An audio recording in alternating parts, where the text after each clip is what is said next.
All right. Good morning, everybody. Happy Friday. My name is Lauren DeVoe. I'm the president-elect of the UCCAI, our Utah chapter.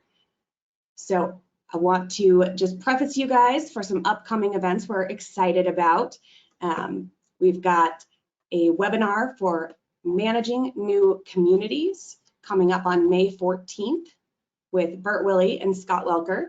I think it's going to be awesome best practices, tips, and just really ways you can protect your new communities and managing. So we hope that you will join us there. We also have all of our past webinars available on our website, and you can also register for events there. Our website is getting better day by day. Our board is really focused on that, so we really encourage you to check it out. Also, we'd like to thank everybody who came out to the blood drive. We appreciate everybody who took part in the games and all of our sponsors and ate our delicious tacos. I mean, I don't know if we have to thank you for that, but thanks anyway for coming and eating tacos. FCS was the amazing winner of our donor challenge. They had 12 blood donors. So pretty awesome. You got everybody out there, got a needle in them. That's congratulations, Michael. All right. Then, thank you to our sponsors for this event, Century West Services, which specializes in association insurance and risk management for community associations. We encourage you to look for the Platinum Sponsors handouts after the webinar. During this webinar, if you have a question for the panelists, please type it in the questions feature. Our Q&A monitor, Neil Schiffman, will be watching for those and posing those questions to the speakers during and after each of their presentations. At the end of the webinar, we'll ask for final questions. If you have a final question, please type in yes so that we can wait for you to get the full question typed in and we don't close out the webinar. And with that, I'm going to turn the time over to one of my top 5 favorite attorneys at Jenkins Bagley Sperry, Quinn Sperry. Thanks, Lauren. All right, this is a great opportunity that we have to review this past legislative session. And part of our panelists today, we have Bruce Jenkins, who is the LAC chair, will be presenting. We have Michael Johnson with FCS, who is the LAC vice chair. Myself, I'm the legislative analyst chair on LAC. And then time permitting at the end, in addition to Neil doing the Q&A moderation, we also have Scott Welker, a member of LAC, who will talk about one of the upcoming issues we're looking at, a bill that was not presented this last session because of some work we did with them, but we're working with it on a subcommittee issue. So we'll go ahead and get started with that. Michael Johnson, you're first. Go ahead. Good morning, everybody. I'm going to turn my video camera off because it seems to be having a little bit of connection problem this morning, and hopefully the audio is coming through just fine. So it was a busy session, and I have the privilege of talking about our first 2 bills today, maybe. So remember, oh, now they're all going, right? So remember the happiness that was March of 2020, March 11th, Rudy Gobert Day, as we call it, and March 18th, Earthquake Day. And both these events kind of happening within a short period of time rattled all of us and got us thinking as the nation's economy was starting to shut down. What would this do? What would the effects on association assessments be? And so the national office, the CAI national office, has been involved. Slides aren't changing, so if someone can go forward one, I don't know. There we go. The National CAI office has been doing a survey, did a survey each month during 2020, because naturally with the economy shutting down, we were worried about increased association assessments. And if assessments go up, it's harder to fulfill services for associations. Combine that also with the fact that associations were actually spending more money to keep facilities clean and to deal with the effects of the pandemic. We were a little bit worried. But the good news is that we have not seen at all any significant increase in association delinquencies as a result of the economic impact of the pandemic. Now, Utah has a very healthy economy, of course, and continues to have some of the lowest unemployment in the country, but these are national numbers. And so where we are seeing a lot of past due rent forbearance happening, we didn't see it on the HOA side. So we got to thinking, well, what are we going to do? What could we do to help? And Senator Fillmore is my state senator in the southwest corner of the Salt Lake Valley. And in a discussion with him, we knew the legislature was going to go to interim sessions. And he said, is there anything we can do to help your industry? And I said, well, a lot of HOAs, healthy HOAs anyways, they have a rainy day fund, just like the state does, and it's called reserves. However, our current reserve statutes don't necessarily allow boards to just go into those reserves and use them for any purpose without going through a little bit of a process. So in talking to Senator Fillmore, the LAC and legislative drafting, we were able to come up with a bill that was going to be presented during interim sessions right in the first part of the pandemic. However, we made the decision that the state needed to focus on health and safety and all the different kind of things that had to happen in that realm. So other related but not directly related bills were pushed into the 2021 session that started in January. So what happened on reserves then? In reserves, and you can see that the underlined sections are new parts of the bill. The bolded sections that are underlined were amendments added after the original bill was filed. But basically, I've underlined in red on the slide different key points to this bill that you need to understand. So one, if some event happens and there's a shortfall in the income coming in the General Association's budget, and that shortfall occurs while there is a declared state of emergency, and that state of emergency extends to the entire state, and delinquencies in the association, more than 10% of unit owners become delinquent in paying their assessments. Now, there was an amendment because there was a worry, say that there was a 5-member board for 40 homes. So the board itself makes up more than 10% of the owners, that the board would purposely decide to all pay delinquent so that more than 10% of the unit owners would be delinquent and trigger this new statute. It's a ridiculous concept, but a couple legislators were concerned with it, and therefore they went ahead and added that provision that has to be 10% of the homeowners delinquent that aren't members of the board. Then there is also existing statute already on what a state declared emergency is, 53-2A-2206, and so you can refer to that. Our bill refers to that.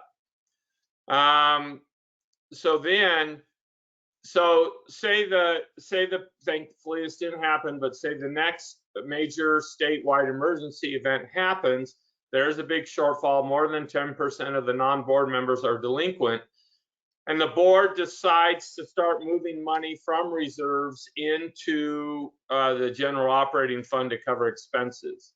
Well, lines 125 through 128 are important to know. This is the fail-safe for the rest of the homeowners. that members of the association may prohibit the use of reserve funds money for daily maintenance expenses by a 51% vote of all the owners. So basically, if the board decides to move reserve funding in a statewide emergency because the other clauses have been met and the owners don't like it, they can call a meeting, 48 hours notice, and if 51% of all the owners vote to reverse the decision, then they can do that. The other little part of this, should have been no opposition to this bill at all, but the Home Builders and the Realtors Association were against the bill because pretty much with all bills, they're always thinking, hey, associations just want to use financial resources to enter into lawsuits against us, the builders, which doesn't happen. It's a valid, it's valid in their mind that it's a possibility, but we reminded them that they already had sections of the code 57.858 that protected them from associations entering into lawsuits against them, and there's that section of the code. So once we all put out our chest a little bit and beat it and made noise, then once we said, hey, let's just include your section in the bill, and they were happy with that. And so you cannot, next pandemic, with more than 10% of the non-board members delinquent, you cannot pull money out of reserves to sue your builder. That's the moral to that story. The second bill I get to talk to today is Senator Bramble's security cameras bill. This came forward in about September of 2020, and we were invited to participate in some interim hearings by Capitol staff, legislative staff, not by Senator Bramble. And it happened because of a very unfortunate event where a woman was shot and killed in March last year, right same time as all the pandemic was starting and the earthquake, sitting in the driveway of a townhome association in Mill Creek. She was a guest having dinner with someone who lived in the community, was not an owner or a resident in the community. So Senator Bramble, we talked about this during our CA day. When Senator Bramble gets a cause, watch out. It's like an avalanche. You just kind of got to get out of the way and do the best that you can do. So in the interim hearings, we as a Community Association Institute Legislative Action Committee recommended, this was our recommendations for them, this is in September, that all the different parties needed to meet together. We need to work on privacy and prior contract concerns, and then that we would have some draft language. Our suggestion to avoid the avalanche was that doorbell cameras would be allowed in all associations without approval of associations, but that everything else would have to go through the normal exterior modification procedures. Those were our recommendations. We had plenty of time to meet, but the avalanche was going down the hill, and the sponsor, Senator Bramble, decided that he would not meet with us and just ram through the bill that he wanted. So, right, we're familiar with the doorbell cameras. We use them for packages and safety in the front of our homes. Very common. They're small. They fit in the existing doorbell spot. But the bill that Bramble ran is the kind of bill, say this is a condominium, high-rise, mid-rise building with a common hallway and an elevator coming out. The bill that was written, if you can see, we've photoshopped basically what the bill would allow. The bill will allow cameras, no limit, no approval required, anywhere on the exterior of someone's residence.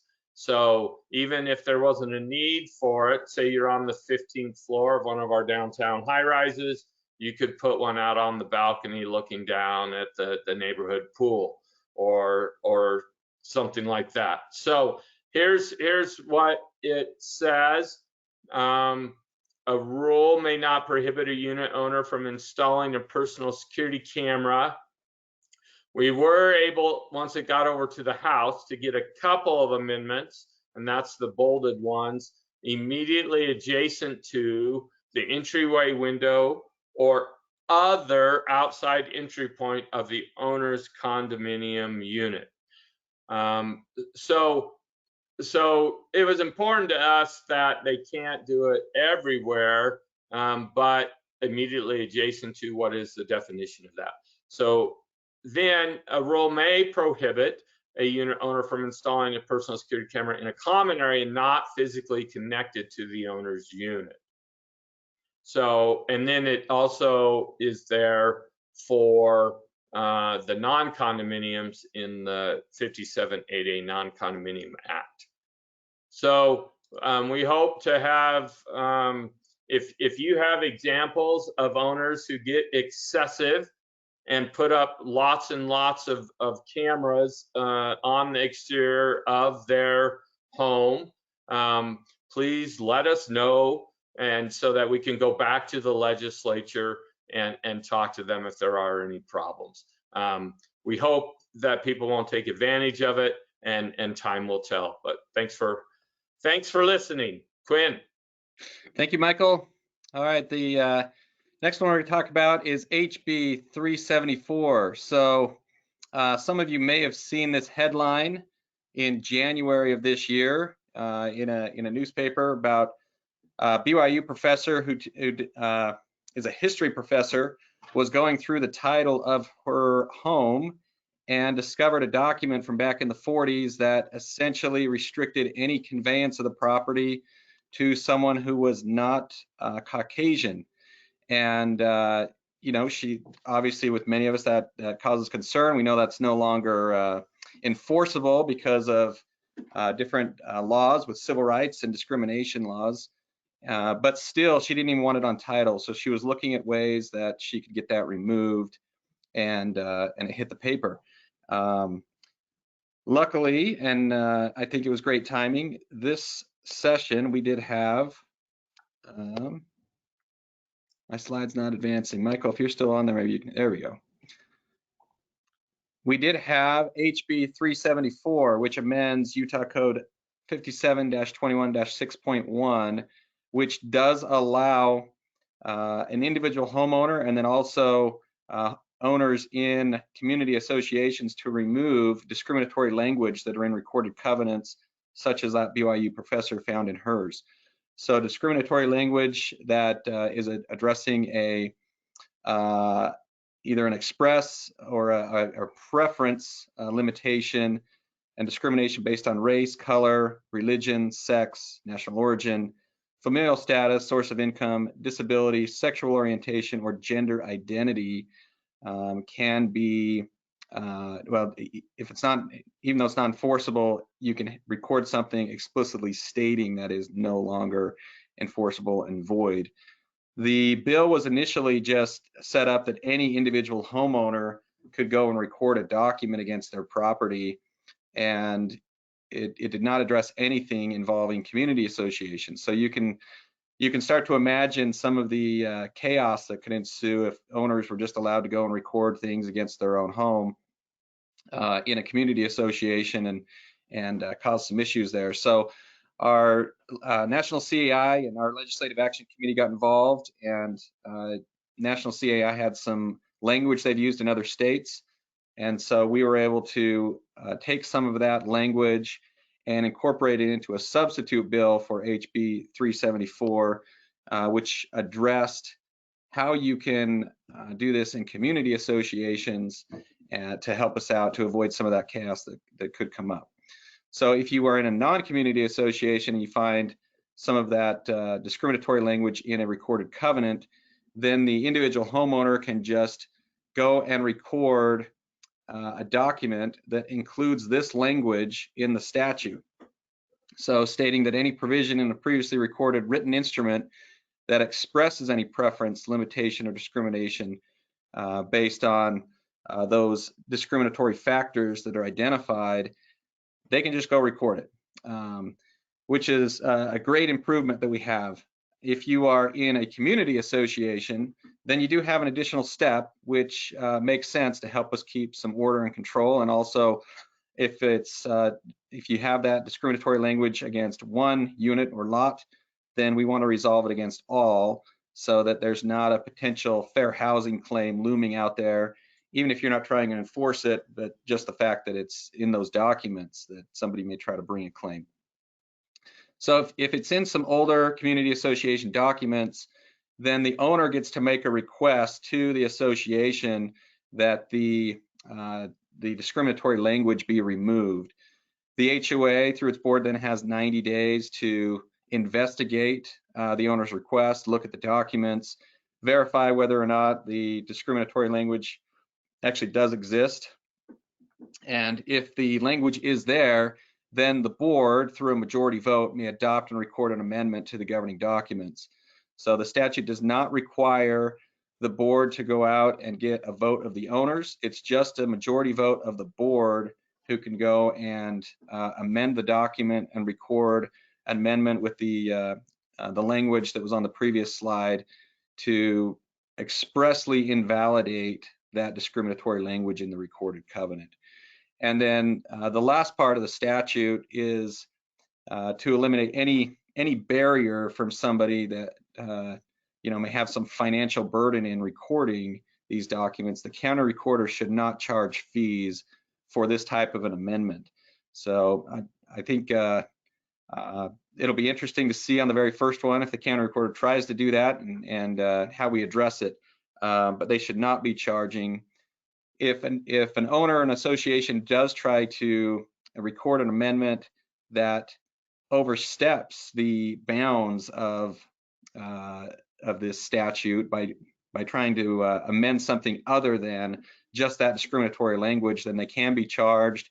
And also, if a homeowner goes and records something in excess of what's allowed in the statute, then they can be liable for any other changes that they were attempting to make or did make through that amendment. And so that is everything with HB 374. Bruce, you are next. Okay. Let me see if I can get the slides to advance. There we go. So again, grateful to be able to have the chance to present to you today. And some of you may have listened to a bit of this yesterday. I gave it a trial run on some of our clients. I have added to those slides in the event you were there yesterday. So just hold on and we'll talk about a bit more. But this bill took a lot of time in the legislature. It was critical probably to the entire state, more so along the Wasatch Front. It was sponsored by Representative Ward in the House and by Senator Andrade in the Senate. And this bill dealt with a lot of things. So you can see on this slide that this is the increase in housing costs in the state of Utah over the last decade, but particularly look at 2016 through 2021. Now, I need to bring to your attention that this graph only indicates the asking price, not the selling price. And in many places, particularly in Washington County and along the Wasatch Front, there are bidding wars for homes. It's not that the home sells for the asking price, the home sells above asking price in almost all instances. I was made aware about a week or so ago of a home in Washington County where there were 11 cash offers on the home, all exceeded asking price, and the ultimate sales price was $120,000 over asking price. There's just a shortage on the market. That's even aside from the cost of lumber going up. That's an already existing home. That's what's happening to prices. If you're looking to have a home built, there are builders who have even stopped building. because they can't afford the price increases in lumber and other costs. So it's a real problem with the affordable housing in the state of Utah. If you look at it by county, Wasatch and Summit counties, the Park City, Heber area, those are the most expensive per square foot. But next in line after those is Washington County. We even exceed Salt Lake County for the price of a home per square foot. Most people can't afford that anymore, most average incomes. When I say that, why do I say most average incomes can't afford that? Look at this here and you'll see that over some of that same period of time, there's not a big spike in the median income, but there is a big spike in the price of homes. It's just difficult for the average person now to buy a home, even a starter home. You've probably noticed a lot of construction around the state is high-rise apartments or condominiums. That's because the single-family home, aside from this bill, is in trouble because of just the economy and the shortage of housing. Those are things that Representative Ward wanted to deal with. What are some of the problems that we could face with a housing shortage?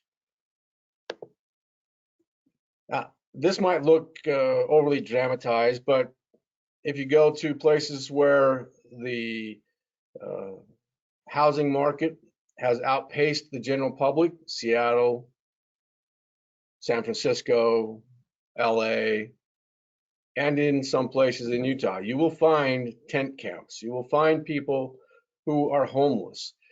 Many of these people, it's not because they can't pay something, they just can't afford a place to live. I'm on the board of a local homeless shelter down here in St. George, and there are a number of people who could pay, but are unable to pay for housing. And that's not just younger people. A lot of elderly people find that on their fixed income and meager retirement through maybe Social Security, they're unable to afford housing any longer. So let me go to the previous slide. I went too fast. So why do I show these slides? What is this about? Back in my mother's childhood, and she's 92, so it's a while ago, but she remembers people offering up their own homes as boarding houses. People would ride the trains, get off the train, look for a place to stay, and people would invite them into their homes to spend a few days or weeks. That doesn't happen anymore, but it was common in the past. A boarding house was something that people looked to have a little extra income for themselves and provide a place for boarders to stay, sometimes long-term and sometimes temporary. However, our affluence, our wealth has influenced how we see things. We no longer see boarding houses as acceptable because we think everyone should be able to afford a 4-bedroom, 3-car garage house on a large lot. That just isn't the case any longer. We do have, even in modern times, casitas, mother-in-law apartments attached to homes, or even in the backyard, there's, in this you'll see there's a detached unit. That's what this bill attempts to address and allow, is providing housing on an existing property that will help infill the housing needs and the housing shortage. Mobile homes, that's another part of how we've tried to make housing affordable, is we put houses on wheels, and that's still not enough to take care of the housing needs in this state and elsewhere. So let me go to the next slide, if it'll let me. There we go. So for an accessory dwelling unit, what is the requirement for an owner to have an accessory dwelling unit? It must be a detached home. That's where the LAC and CAI got involved. The bill initially would have covered any dwelling unit, and we could see that this bill was important. We also didn't want to spend valuable capital in fighting against something that was a real concern in this state, but we did convince them that this should not apply to townhomes or condominium projects. There's already a shortage there on parking and on space. So for an accessory dwelling unit, you must have a detached home, but not a mobile home. The proposed accessory dwelling unit must be within the existing footprint of the home. So you can't build on a mother-in-law apartment if you don't already have one. But what you can do is convert your basement or your garage or a room within your home to an accessory dwelling unit. The home must be occupied by the owner as the primary residence. That doesn't mean they live there all of the time. It means they've identified that as their primary residence. It must be rented for 30 consecutive days or more. So it's not a matter of this turning into a VRBO crisis and everyone renting out a room nightly. It must be a longer term rental. The ADU must also comply with local ordinances, health codes, fire codes, and if necessary, they would have to install an ingress and egress window in a bedroom. So that's what an owner of a home must do if they want to put an ADU in. Now, what can the association do, if anything?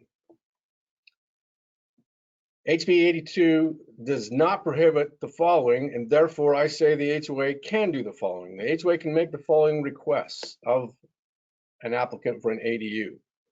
They can ask for a copy of the permit issued by the city or county.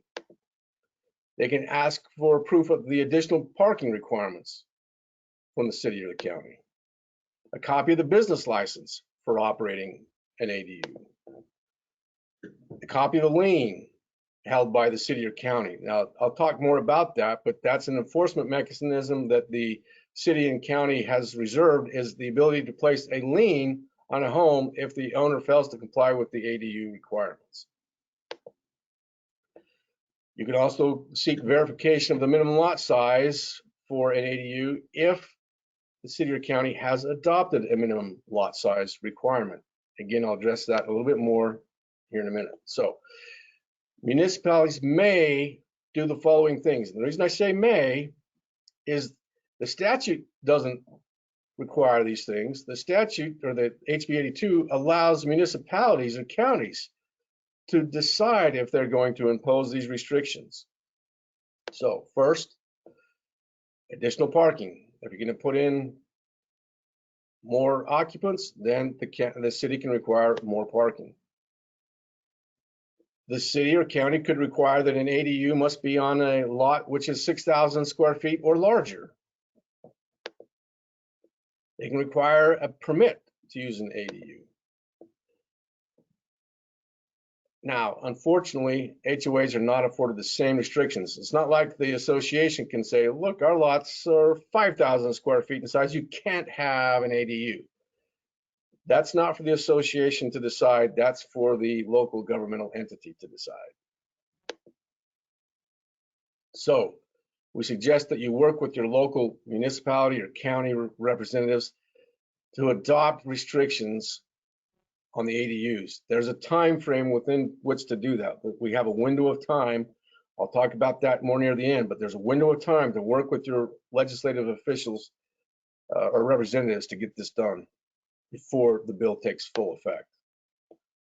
So, in addition to what I've talked about, notwithstanding the restrictions, the association still has the ability to enforce architectural controls, noise and nuisance policies. Again, it's not that just because you can allow people to say live in your garage that you have no enforcement. If those people are unruly, You can issue fines against the owner. You can take other enforcement measures. Okay. There we go. So, in addition to all other remedies available to the city, HB 82 gives them this lien on the property that has an accessory dwelling unit. Oh, there we go. So if they violate the provisions of the section, the minute I'll just call it, the city can give them a written notice of the violation. They can hold a hearing. If the owner fails to comply and cure the violation after the period of time given at the hearing, then that's when the association can record a written notice of lien. Again, after October 1, 2021, I'll talk more about the importance of that date. That's when the city can file and record a lien against a property that has an ADU. So what are the building code requirements? When I say it's my best guess, I'm not a building inspector, but I have looked into this, and here's how I see it. An ingress and egress window can be required. You have to have, that number 2 is supposed to be 2 points of ingress and egress. So the door and a window. You can require a smoke alarm, an arc fault circuit interrupter. I'm assuming that's something that's a little stronger than the GFIs, but again, I'm not a builder on that. So you don't have to have a separate return air. It's not like you can say, oh, they have to have their own air conditioning, they have to have their own heating. That's not necessary. They are, however, accessory dwelling units are treated similar to sleeping rooms. So from the best I can tell, they don't have to have their own bathroom, kitchen, or other facilities. They can be similar to a sleeping room. So what are the effective dates? The building code provisions that I just went over, those are effective May 5th.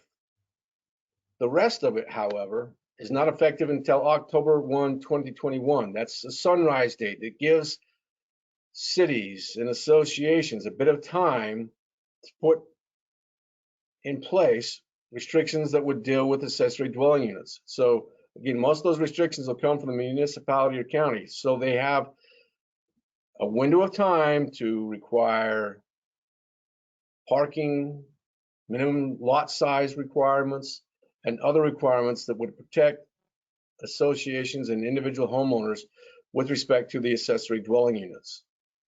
So that gives you the chance to go in and do something about that with your local legislators.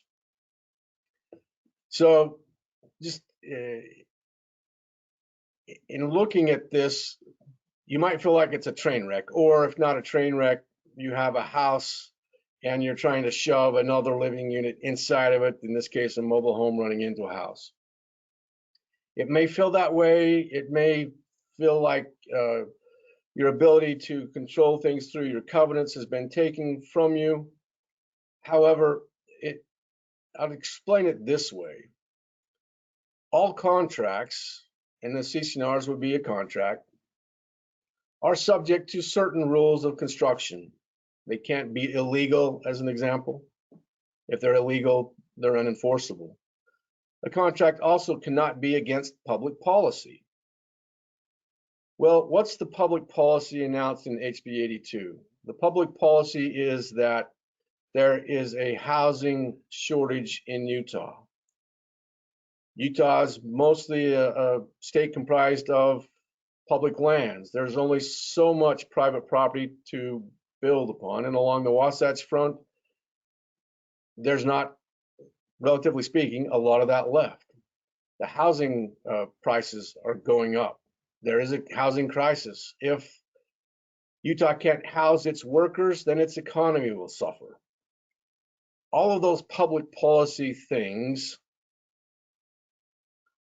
would suggest that CC&Rs restricting rentals. When I say rentals, let me explain that a little bit more. I'm not talking about renting your entire house. I'm talking about an interior accessory dwelling unit. Any restriction on that would be considered as against public policy and not enforceable. However, you can still enforce rental restrictions on the entire home.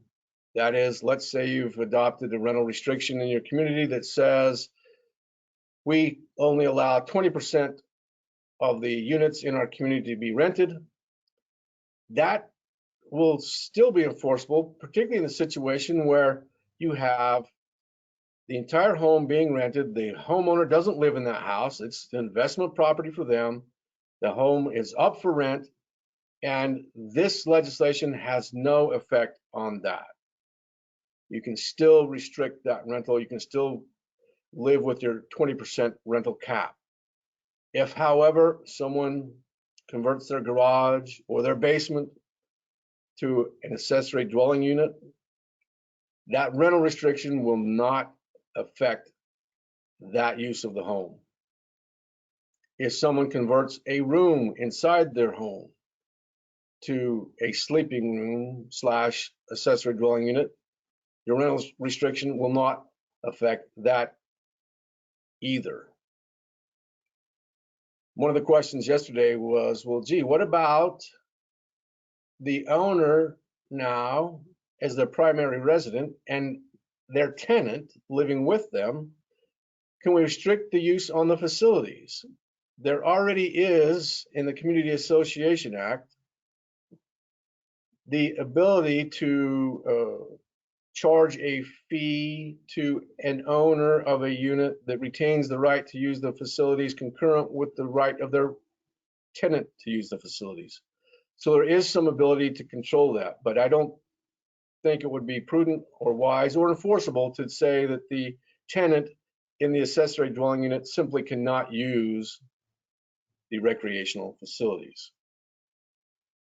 Also, what about pets? You know, if you say, well, there's only 2 pets allowed per resident, and now we've got 2 resident families. What do we do with that? Well, I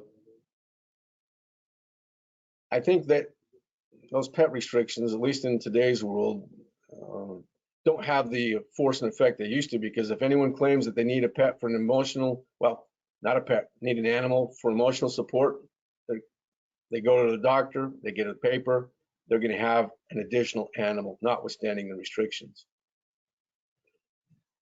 A couple of other concerns are, what about occupancy? Can we limit occupancy even if we can't control rentals? Does this mean that if someone puts 5 people in one bedroom because it's an additional unit, is that acceptable? You can, in addition to restrictions on single family, you can restrict the number of occupants in a home. HUD has a rule, I forget the name of that rule, but it's a long-standing rule that basically provides that each bedroom can have 2 people, and for the entire home, it's sort of a 2 + 2. 2 people per bedroom, and you could put 2 additional in, say, the living room, because that's what historically was done. If you adopt occupancy restrictions, again, you can't pack 4 people into one bedroom. That wouldn't make sense. So it might be another way to deal with these is the occupancy restriction. HB 82 leaves the single family issue, the definition of that, up to each individual county or municipality. So that is HB 82 in a nutshell, but if there are questions, I'll be happy to answer those when that's time for that. So Scott, I think I gave you enough time to cover your issue. Unless we're doing Q&A first, I think I'm not sure which we're doing first or second. Let's go ahead and do Scott, and then we'll ask Neil if there's any more questions that have come in, and we'll address them at that point. Go ahead, Scott. Yeah, so far you guys are lucky, no questions yet. All right. So I'll just clarify what we've covered so far. The bills that were adopted this past legislative session. Scott is going to discuss a bill that was not introduced, but we were given and we were able to discuss with the individual who's pushing the bill and get them to hold off for this past year as long as we would look at it with them and work on some things. So it may be introduced in the 2020 session. So Scott's going to talk about that. Go ahead, Scott. Okay. Mine was supposed to be if time allows, and I was kind of hoping time wasn't going to allow, so you guys need to be more long-winded next time. So yeah, like Quinn said, this one was, we received some proposed language. We kept it from being introduced in this last session. I think it's very likely to be introduced in the next session. And I think there's some things associations can do to kind of prepare for what might be coming. So I think it's worth just spending a couple minutes on. So I don't have any slides for this, but it wasn't given a bill number because it was never introduced, but it was, the bill is regarding board meetings. And the most concerning part are those that cover action without a meeting, meaning actions that board take by email. Of course, when we say action, we're talking about votes. Voting on something, approving something by email, which is, as we all know, is a really common practice, and it's allowed under Utah law. This bill would eliminate that practice. It would disallow any action without a meeting, any kind of voting the board wants to do, any approvals they want to pass have to be done at an actual in-person meeting, or I suppose an electronic meeting. It doesn't mess with those provisions of the Nonprofit Act that allow you to meet electronically if it's like by telephone where everybody can communicate. But it would eliminate the email part, and that's concerning. It also adjusts the 48-hour notice of a board meeting. Right now, the law says that you have to send at least 48 hours notice to anybody who has requested notice. This would change that to say 48 hours notice has to go out to everybody for every meeting, at least 48 hours. So I think that leaves it open to maybe you can notice a bunch of meetings well in advance. And your notice would have to include your meeting agenda, which is, just practically speaking, a tough issue. I don't know how many boards out there have their agendas ready 48 hours in advance. And then that kind of practically stops you from sending out at the beginning of the year, here's all of our meetings, because you're certainly not going to have all your agendas that far in advance. So we thought that was problematic. And then another, and this is in every issue, but these are kind of the most problematic ones. I think the last one that was really problematic is it has some language that indicates that if you don't follow every provision of this bill, other than one small provision about posting your notice on a website, but if you don't follow any of the other provisions, then any action that you take could be voidable. So, and that of course could be a problem if you took an action by email, you're far down the road under that action, and then someone challenges, and now that whole thing is void, and you have to kind of unwind everything that's been done. So I don't think it's totally without merit to look at the notice provisions, to clean some things up about emergency meetings. Maybe there's some issues that we could address reasonably about executive session issues, and I think there's things that we can be on board about reasonably discussing. So we have a committee right now who's workshopping that. Bruce Cutler, who was the original sponsor of the bill, offered to sit on a committee, and so we're working with him to workshop this. So hopefully when it gets introduced next year, it'll be something more favorable, something that we can live with. And so we're trying to work with the provisions to make it something that's practical for the industry. But I will say one thing about kind of preparation. I've always sort of preached that it's a best practice to ratify action that's taken without a meeting. You do a bunch of stuff by email at the next meeting, ratify that. The reason that I think that's a best practice is because the Nonprofit Act specifically says you have to have a record of all action taken without a meeting. And that's a really clean way to have a record. It's in your next board meeting minutes. You could say, well, we have the emails and that is a record. I think there's some problem with that, or potential problems.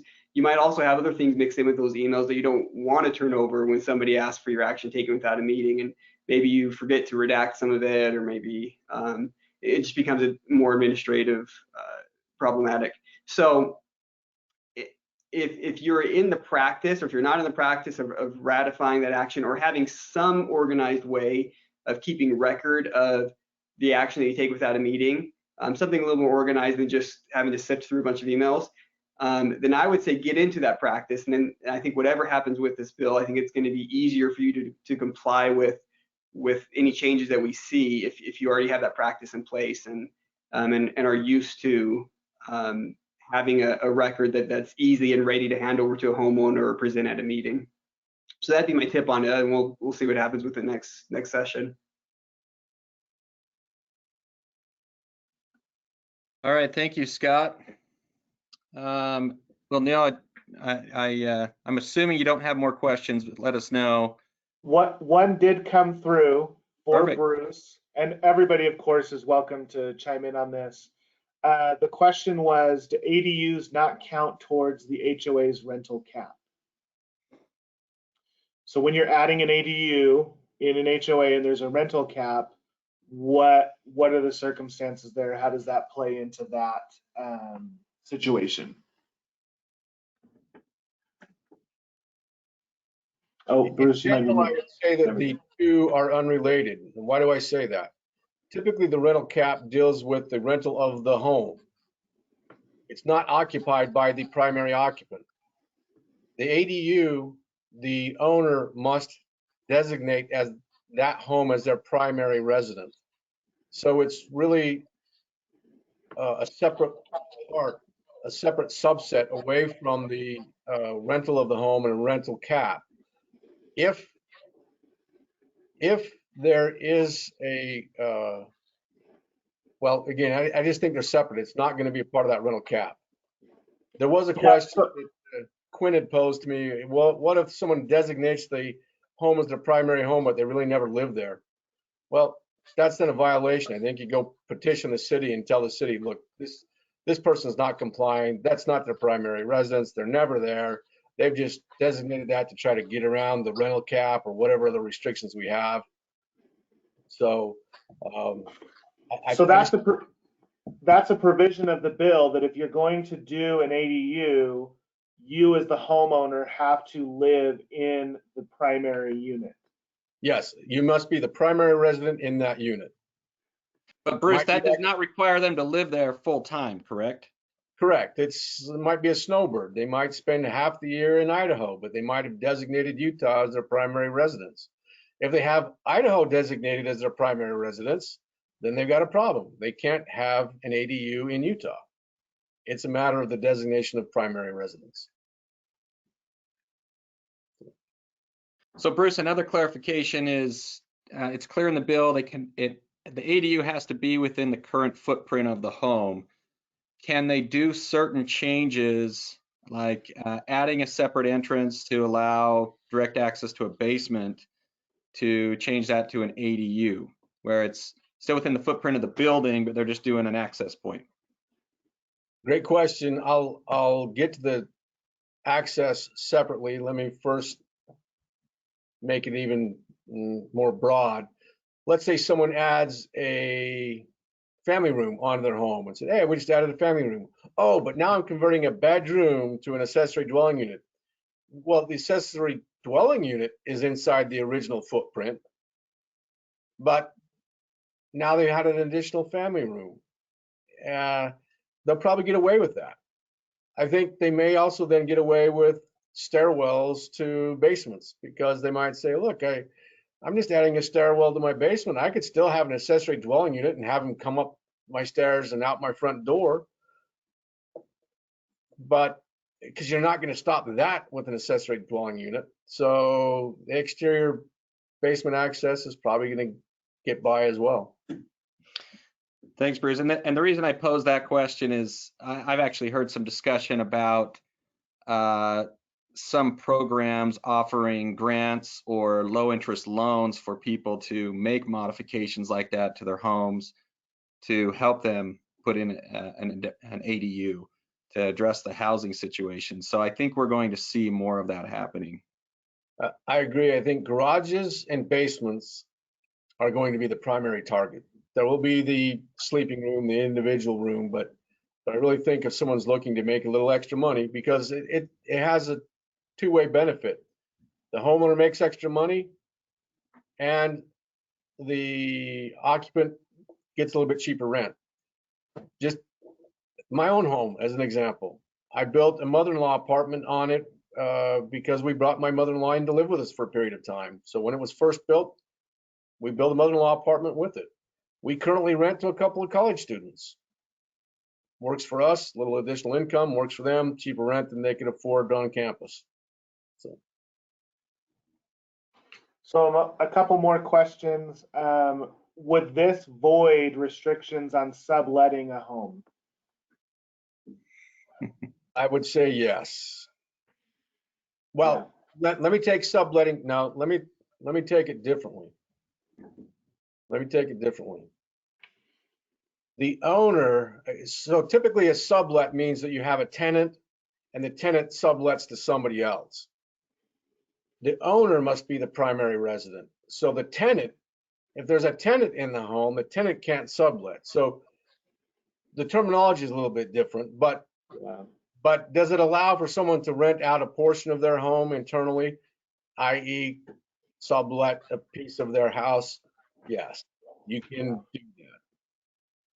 Yeah, so this will override provisions that are in almost every recorded covenant, right? In the detached plan unit development, saying if you're going to rent it, it has to be the entire home. You can't rent just particular rooms. So this ADU bill would essentially gut those if it's their primary residence. There are some restrictions in this HB 82 for ADUs located around college campuses. I didn't focus on those restrictions, but there are some provisions dealing with that. Okay, and then another one, if your documents, and maybe this has been kind of discussed, but specifically, hey, you can't convert your garage to a new room in your house, would this override that? This would override that. And my other concern is, again, when you have to get, the owner has to get a permit from the city or county, and the city or county is going to require additional parking. What if you have a no parking on streets provision and the county or city says, oh, they can park on the street. That person now occupying your garage, they can park on the street. Or maybe they say, oh, you can take your side yard and make it a parking spot. When I say they, the city or county says that. But your covenants say that you can't park on the side yard. You have to park inside the garage. You got to park on the driveway. This could override that as well. As well as provisions for charging for extra vehicles and things like that. Correct. It is going to be situational, but if you have a provision where, hey, you can only have one vehicle and we're going to charge for extras, you start doing an ADU situation and that could override it. There's no direct provision in HB 2082 for that, but it would be a concern because really the association, if it complies with the city or county requirements, you're going to have a hard time doing anything to challenge that. That's why you need to work now with your local officials to make certain that they address this ADU issue in a way as friendly to associations as possible. Great. Neil, was that all the questions that came in? There's just some clarification on parking that came in. Can you require that they use existing parking stalls or locations, driveways, garages, or is it going to default to whatever that city or county restriction is? It's going to default, I believe, to whatever the city or county restriction is. That's why there's this sunrise date, October 1st, that we really need to be proactive and tell the city why we think it's important to use existing, or why people can't park in their front yard, or why maybe they shouldn't park in the side yard or behind the, whatever there might be. We might need to get in front of the officials now rather than cry foul later. Well, and many municipalities will have issues about parking on their side yard if it's not improved, if it's dirt or grass, because then as they go in and out, it's putting dirt onto the roadways that then goes into the storm drain and causes some issues. So you already have some other more federal regulations that address that. So that's something else that can be an issue of trying to park on the side yard. Okay. Well, Neil, if there's nothing else, I know we're coming up on the hour, so unless you have something else, we'll turn it back over to Lauren to wrap it up. Was there something else? No, we're good. Thank you all. All right. Thank you, gentlemen, for the presentation. That was very informative. There's a lot that went on this year. Thanks, everybody, for joining us. Look for the handouts from our Platinum sponsors in your email with the slides from today. And have a great Friday and a great weekend. Take care. Stay healthy.